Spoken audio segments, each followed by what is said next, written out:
Assalamualaikum warahmatullahi wabarakatuh. Perkenalkan, nama saya Adina Salsabila dengan NIM 12020700002 dari kelas 4A. Di sini saya akan menjelaskan terkait hukum Newton tentang gerak. Selamat menyaksikan.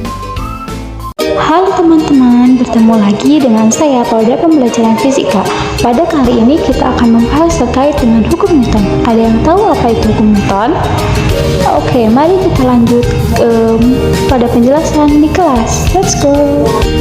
Pada kali ini kita akan membahas hukum yang sangat fundamental dalam dunia fisika. Hukum yang sangat mendasari semua tingkah laku dari benda-benda di sekeliling kita. Apa itu? Ya, benar, hukum Newton. Hukum tentang gaya yang pertama kali ditemukan oleh seorang ilmuwan yaitu Sir Isaac Newton pada tahun 1665. Hukum Newton terdiri dari tiga. Yang pertama adalah hukum 1 Newton, kemudian hukum 2 Newton, dan yang ketiga adalah hukum 3 Newton. Sebelum masuk pada penjelasan, kita lihat animasi berikut ini.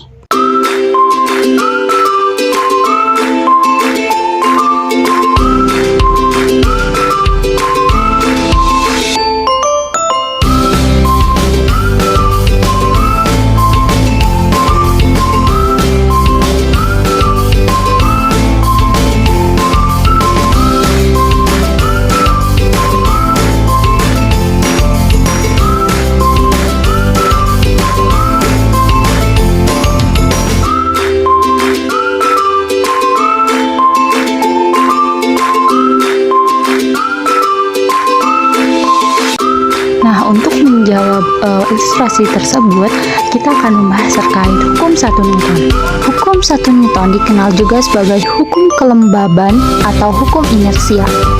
Inersia adalah keadaan benda cenderung mempertahankan posisinya atau malas bergerak. Nah, hukum 1 Newton ini berbunyi, jika gaya yang bekerja pada benda sama dengan 0, maka benda diam akan tetap diam, dan benda yang bergerak lurus beraturan akan tetap bergerak lurus beraturan. Secara matematisnya, hukum 1 Newton dinyatakan sigma F sama dengan 0. Sigma F di sini yaitu penjumlahan gaya atau resultan gaya yang sama dengan 0. Nah, dari ilustrasi sebelumnya kita bisa menjawab kenapa bapak tersebut malah bergerak ke belakang. Hal ini terjadi karena adanya hukum kelembaban atau inersia yang terjadi pada hukum 1 Newton. Jadi, seseorang akan mempertahankan keadaannya apabila dia diam, akan tetapi apabila dia bergerak akan terus bergerak. Jadi kenapa saat bis itu maju bapaknya bergerak ke belakang? Dikarenakan ada hukum kelembaban di situ. Selanjutnya pada hukum 2 Newton. Sebelum kita membahas terkait hukum 2 Newton, kita lihat ilustrasi berikut ini. Setelah kalian melihat ilustrasi tersebut, hukum 2 Newton berbunyi besarnya percepatan benda sebanding dengan gaya yang diberikan dan berbanding terbalik dengan massa benda tersebut. Nah, secara matematisnya, hukum 2 Newton dapat dinyatakan dalam sigma F atau resultan gaya sama dengan massa dikali percepatan, atau percepatan sama dengan sigma F atau resultan gaya dibagi atau per M atau massa. Nah, sesuai dengan ilustrasi yang sudah ditampilkan, maka pada hukum Newton ini penerapannya yaitu pada buah apel yang jatuh pada bumi, karena di situ ada massa dan percepatan dari mulai jatuhnya apel ke tanah. Nah, hukum yang ketiga yaitu hukum 3 Newton.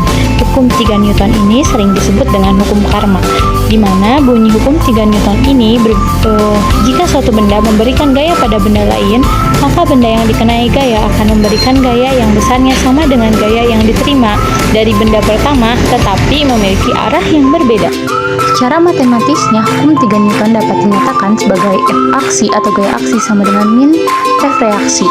Contoh dari penerapan hukum 3 Newton ini yaitu contohnya pada ilustrasi di atas, di mana ada karet yang kemudian bola tersebut dijatuhkan pada karet, maka ada gaya aksi yang arahnya ke bawah menghasilkan gaya reaksi yang arahnya ke atas. Hal ini diartikan bahwa ketika bola atau lingkaran tersebut dijatuhkan pada karet yang sedang diam, maka karet yang sedang diam itu akan memberikan gaya jatuhnya bola tersebut atau lingkaran tersebut. Nah, sudah paham kan mengapa saat orang berada dalam mobil selalu bergerak? Karena adanya hukum 1 Newton atau hukum kelembaban. Nah, kemudian kenapa apel yang ada di atas pohon bisa jatuh ke tanah? Karena adanya hukum 2 Newton yang dipengaruhi oleh massa dan percepatan. Yang terakhir adalah kenapa jatuhnya sebuah benda seperti bola yang dijatuhkan kepada karet maka akan memberikan gaya yang sama kepada bola dari arah karet dan arah berlawanan. Nah, itulah adanya hukum 3 Newton atau hukum gaya aksi dan gaya reaksi yang arahnya selalu berlawanan arah. Demikian dari saya, mohon maaf apabila masih ada kesalahan. Salam saintik, salam eksperimen. Sampai jumpa pada materi selanjutnya. Bye-bye.